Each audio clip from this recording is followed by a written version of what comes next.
បាទសួស្តីមេខាងម៉ាស៊ីនអាឈើអានេះរបស់លេងថ្មីមកដល់ហើយបងបាទឥឡូវយើងដោះ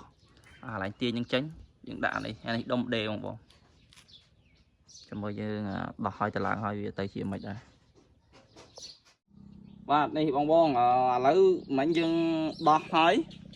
ដោះគម្របស៊ីនវាចេញហើយបាទឥឡូវយើងដាក់គម្របដេយើងចូលបាទនេះគម្របដេរបស់យើងបងអានេះវាមានថ្មបងថ្មនេះយើងដាក់ដោះចេញដោះចូលយកទៅបញ្ចូលហើយអានេះវាល្អត្រង់ថានៅពេលដែលយើងអស់ថ្មយើងអាចទាញបាននេះបងខ្សែទាញវាមានណាខ្សែទាញវាបានដូចគ្នាអត់មានបញ្ហាអីទេហើយឥឡូវយើងសាកសាកដេធ្វើតេស្តដេបងណា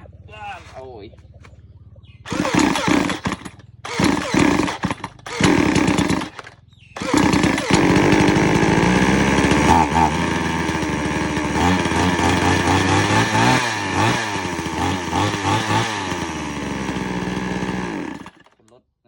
តេស្តទៀតសាមសិនខ្ញុំវាឆេះទៅស្រួល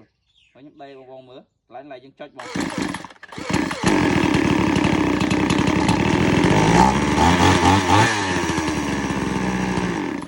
ើងផ្លុតឡើយយើងដេម្ដងទៀត